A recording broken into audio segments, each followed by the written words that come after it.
The festival is very important for Beverley. The festival is very important for the arts community as a nationwide project.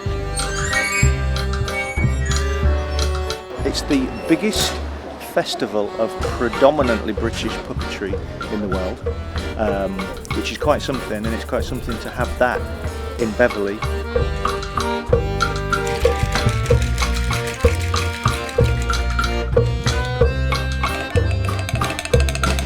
It's a sort of industry that has a place for everybody, and puppetry can really sort of communicate and bring amazing sort of subjects to the fore and make people really think about things really differently. It's a way in shows of expressing emotions which a human actor might not be able to do. So that's a nice supportive environment. It's our first time here. We've never been to Beverley before, never played here before. So why not make a festival which showcases British puppetry and keeps the locals happy as well? And it actually stimulates people, it inspires people to be creative. There are many forms of puppetry and there are many different ways of thinking. Visual theatre is very, very important for unlocking triggers in the way people think. And I believe that puppetry is a very good tool for these things.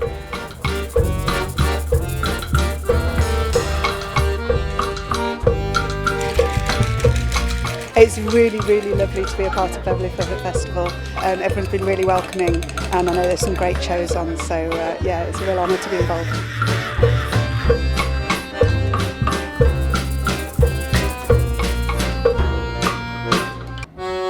It's a mixture of shows, workshops, street performances, eating together, talking with people, sharing ideas, and puppeteers meeting puppeteers and puppeteers meeting the public. Beverley Festival is one of the most successful in the UK, and I think one of the most popular.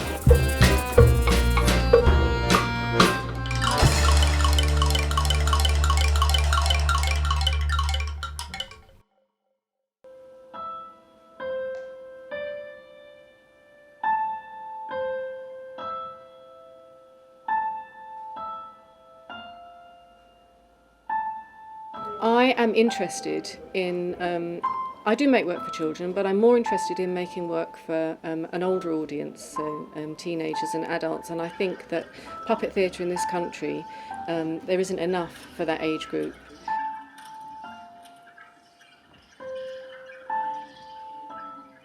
And so you really rely on your audience. It has to be very interactive.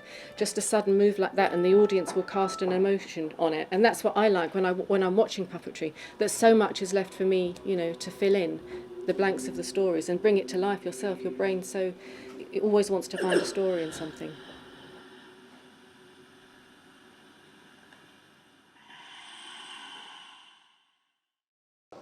On va bien rigoler, Oh dear! We seem to have a slight problem with the French electrics. It's an English bulb. Hey, attention, 1, 2, 3. Hey! Jetons la lumière sur ce continent déconfit. Une grande nation domine l'Europe. La France. Shakespeare vs Molière is a project that I feel really proud to be a part of because it's expressing something that's so important. It's something of our times. It's much of my grounds. I am the witch of media. Our spirits convulse, but only what suits us. I am the witch of money. People see the images. They don't try too hard to think about the story. Instead, they experience it. Father, if you have put the wild, by your art, you have put the wild waters in this roar, allay them. Père, qu'allons-nous faire de tous ces pauvres gens? Est-ce qu'il faut faire quelque chose? Suivre la cause de leur naufrage. It's a very humanist show. It's about having compassion. It's all about who has and who doesn't have.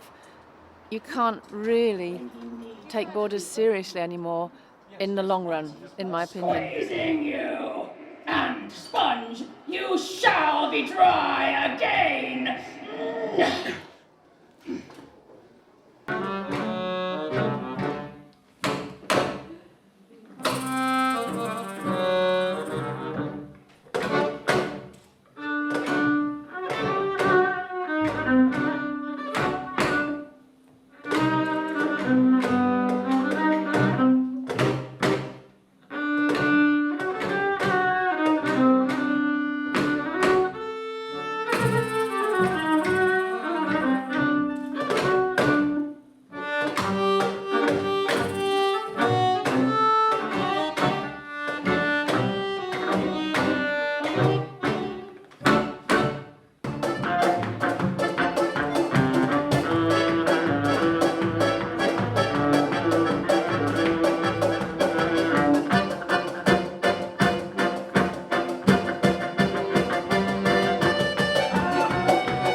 Our show is called the Death Puppet Klezmer Jam.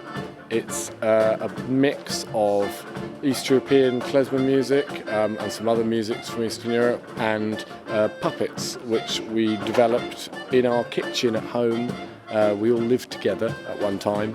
We don't anymore, but when we were living together, we spent some time in the kitchen having fun with the music that we love and play, both recreationally and professionally, and with the two puppeteers, Sean and my brother Stan, and we just played around and we ended up with loads of different ideas and sort of thinking about what we could do, and in the end it ended up as the Death Puppet Klezmer Jam.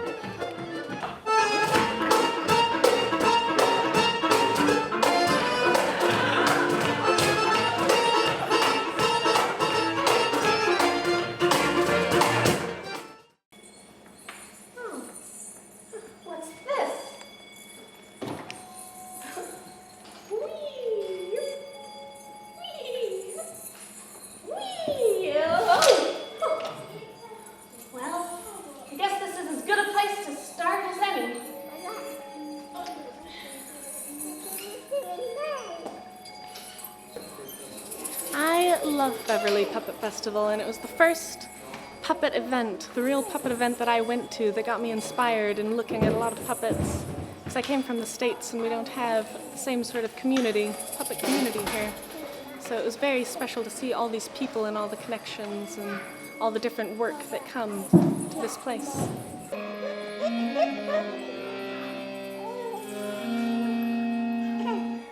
Well, this show's called Oddly, and it was built with the Norwich Puppet Theatre, and I designed and adapted and performed in the show by myself, and Joy Haynes directed it, and it was my very first big project, so it's very important to me.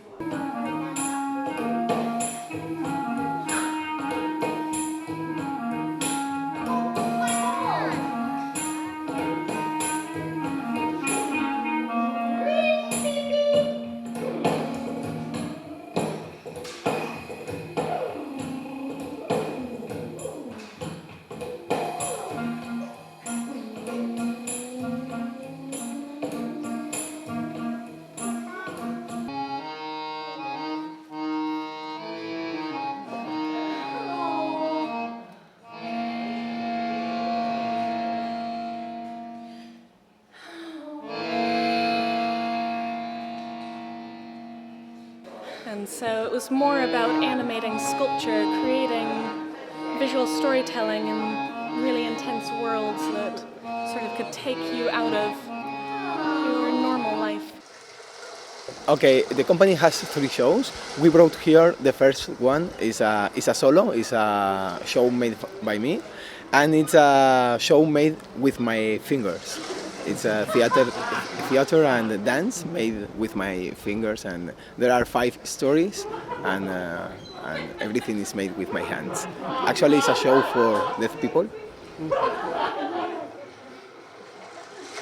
It's difficult to explain because you have to see, because it's poetry, you know. It's stories without importance, but when you tell these stories with the hands, it takes the all importance, you know. It's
Okay, well we're here in the Beverley Puppet Festival to perform Coulrophobia, which means fear of clowns, and it's a clown show. It's a very silly clown show indeed, and well, Pickled Image have got a tradition of puppets, as we all know, but what's quite nice about this is it sort of mixes puppetry with clowning, which is quite a fun little world to play with. Yeah, we call it Cluppetry. Cluppetry, Clowns yes. and puppets. And it's our usual style of being stupid, dark, and funny.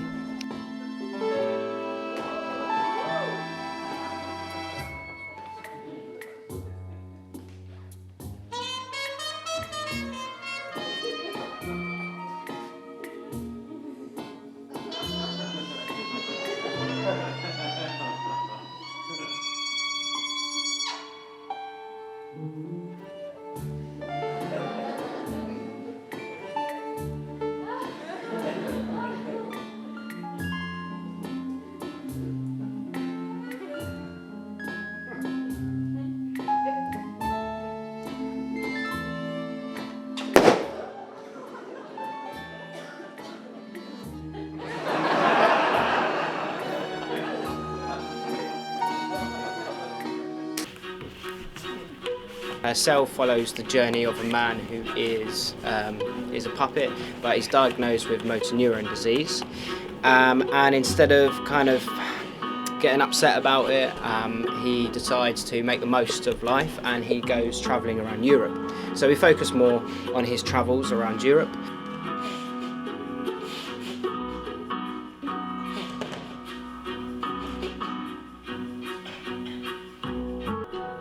Certainly when we watch shows, we often find when someone is acting, it can sometimes feel forced and feel fake, whereas a puppet is only that character. It doesn't go home and then is an actor somewhere else. It is only that character, and so it is what it is on stage. And particularly in our show where our puppet has a terminal illness, we find then the audience completely believe that that character exists and has a terminal illness, and that's the only side of him they see. They don't then see someone skipping on at the end and bowing. So we feel it's a way of really emotively telling a story and showing a story visually rather than just using dialogue and words. The feature comforts show, I kind of prepared that for a festival I had been invited to in Izmir in Turkey, and so I had to have no language, no words in the performance. And I was also going to be performing for some refugee children there in some of the camps that they'd set up in Turkey. So I kind of developed that piece with that in mind. So it's kind of loosely about identity and kind of finding an identity and perhaps not being able to fit in, to find a place in the world that you're given. So so the character is pretty much along those lines of finding his character, or in this case his features, and with that all the senses come, and he pretty much feels a little bit kind of at odds with his world and decides to kind of revert back to as he was. But yeah, it's, as I say, it's a new show. It's kind of in development. I'm always open to suggestions, constructive criticism, and yeah, I'm sure it's going to develop a little bit further after here.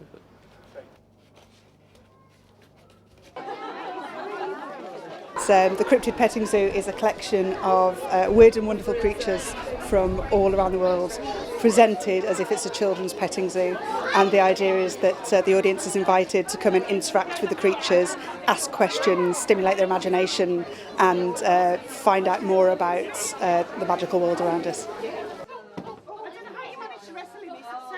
It's really, really lovely to be a part of Beverley Puppet Festival. We haven't had a chance to look around yet, but everyone's been really welcoming, and I know there's some great shows on, so yeah, it's a real honour to be involved.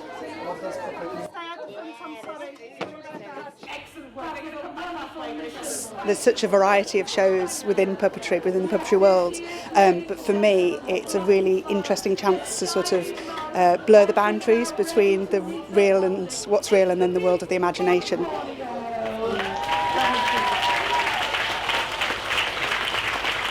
Okay, so this was the puppet that came all the way from Java and gave the inspiration for this particular stick and rod workshop.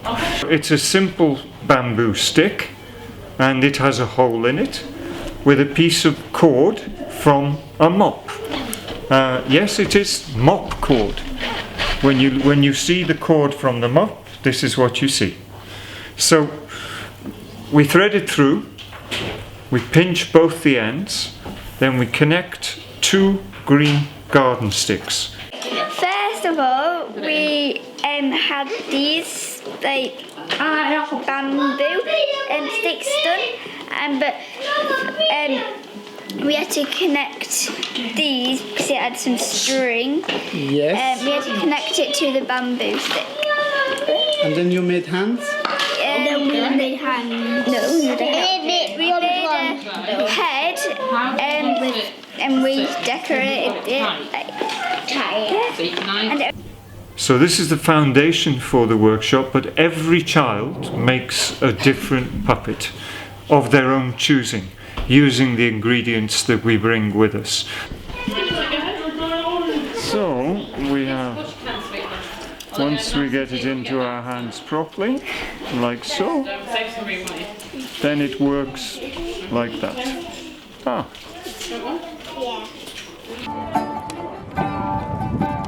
Old as the hills, this tale remains of a land in the clouds where a giant reigns. And Jack, the lad, his beans are sown, and up the beanstalk we all shall go. So come along with me and see a rarity show, a tale of adventure that you all must know, with people, puppets, pictures, and a dear old cow. We gather around 'cause we're starting now. It's just